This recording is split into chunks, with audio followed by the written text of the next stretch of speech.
Offrir en sacrifice le produit de l'injustice, c'est une offrande défectueuse, et les dons de ceux qui violent la loi ne sauraient être agréés. Le Très-Haut ne prend pas plaisir aux offrandes des impies, et ce n'est pas d'après le nombre des victimes qu'il pardonne les péchés. C'est immoler un fils en présence de son père qu'offrir un sacrifice prélevé sur les biens des pauvres.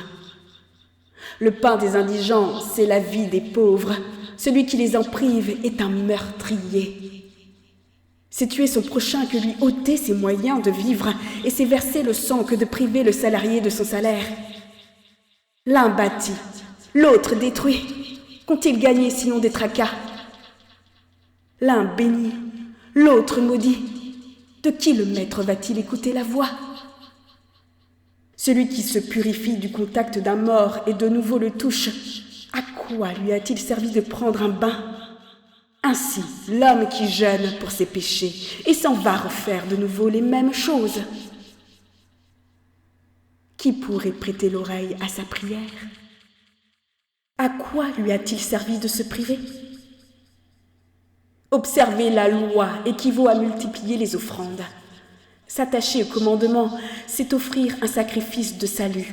Avoir de la reconnaissance, c'est faire une offrande de fleurs de farine. Et faire l'aumône, c'est offrir un sacrifice de louange. Ce qui plaît au Seigneur, c'est qu'on se tienne loin du mal.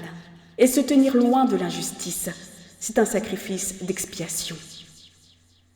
N'apparaît pourtant pas devant le Seigneur les mains vides. Accomplis tous ces sacrifices, car ils sont commandés. L'offrande du juste est une offrande de graisse sur l'autel, et son parfum apaisant monte en présence du Très-Haut. Le sacrifice de l'homme juste est agréé, et son mémorial ne sera pas oublié. Avec générosité, glorifie le Seigneur, et ne lésine pas en offrant les prémices de ton labeur. À chacune de tes offrandes, montre un visage joyeux, et avec joie, consacre la dîme. Donne au Très-Haut, à la mesure de ses dons, avec la générosité que te permettent tes moyens. Car le Seigneur paie de retour, et il te le rendra au septuple. N'essaie pas de le corrompre par des dons, il ne les accepterait pas. Ne t'appuie pas sur un sacrifice injuste, car le Seigneur est un juge, et il n'y a pas en lui considération de personne. Il n'a pas de partialité contre le pauvre, il exauce la prière de celui qu'on traite injustement. Jamais il ne dédaigne la supplication de l'orphelin, ni la veuve quand elle épanche sa plainte. Est-ce que les larmes de la veuve ne descendent pas sur sa joue, et son cri n'accuse-t-il pas celui qui les provoque?